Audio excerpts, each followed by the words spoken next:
Bueno, hoy vamos a resolver un problema de transferencia de calor por convección y el siguiente problema nos dice: una placa de cobre muy delgada sirve como división entre dos fluidos. Por arriba se tiene aire a 25 grados centígrados que transfiere con el coeficiente convectivo igual a 12 watts sobre el metro cuadrado por Kelvin. Por abajo hay un líquido a 90 grados centígrados y el coeficiente convectivo es igual a 145 watts sobre metro cuadrado por Kelvin. Bueno, aquí se tiene un pequeño esquema de la placa. Esta es la temperatura superficial, el flujo de calor 2, el flujo de calor 1. Tenemos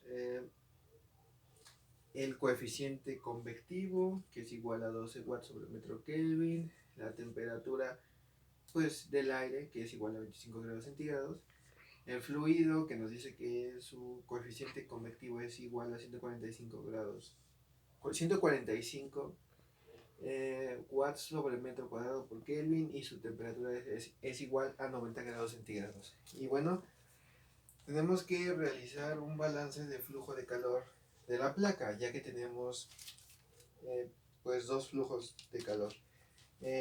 Nos dice que el flujo de calor que entra es igual al flujo de calor que sale. La ley de enfriamiento de Newton nos dice que el flujo de calor es igual al coeficiente convectivo por el área, por la temperatura superficial, por la temperatura del fluido o del aire.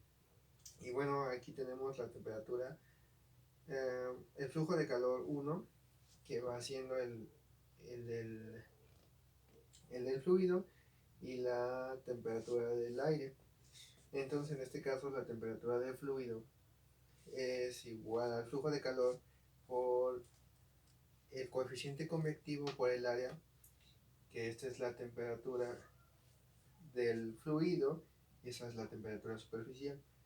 Esta es el flujo de calor del aire, el coeficiente de convectivo por el área, por la, por la temperatura superficial, por la temperatura del aire. En esta ocasión están invertidas las temperaturas, ya que vamos de la temperatura alta a la temperatura baja.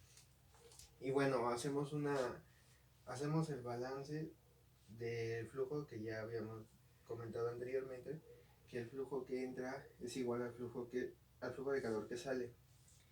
Aquí tenemos el área dos veces, se elimina y nos queda esta fórmula, ya nos queda el balance.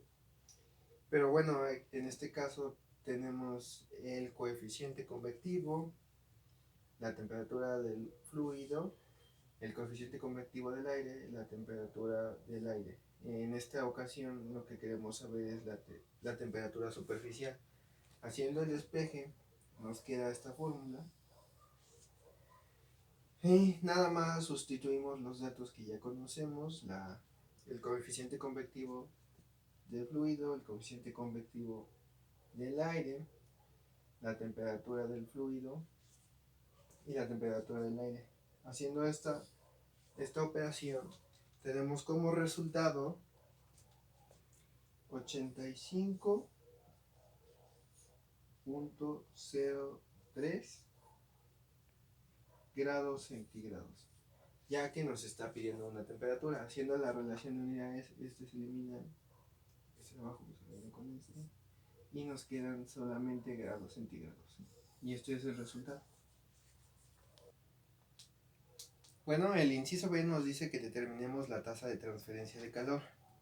En esta ocasión ya conocemos el flujo de calor, el coeficiente convectivo, que podríamos usar el coeficiente convectivo del aire o del fluido.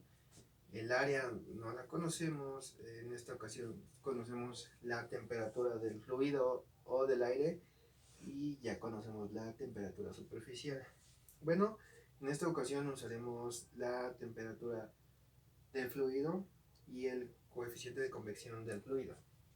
Despejamos el área, nos va a quedar flujo de calor sobre área, y tenemos coeficiente convectivo por la temperatura del fluido menos la temperatura superficial, Eh, se convierte en flujo de calor por unidad de superficie, que le vamos a poner dos comillas, y nos queda igual al coeficiente convectivo del fluido por la temperatura del fluido menos la temperatura superficial.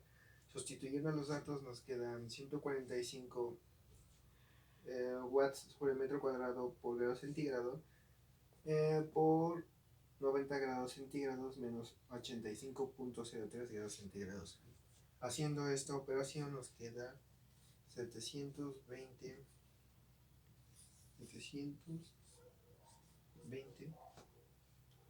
watts sobre el metro cuadrado. Haciendo la conversión en unidades, esta operación nos va a dar grados centígrados. Los grados centígrados de abajo se eliminan con los de arriba y solamente nos va a quedar watts sobre metro cuadrado. Y este es el resultado de la tasa de transferencia de calor.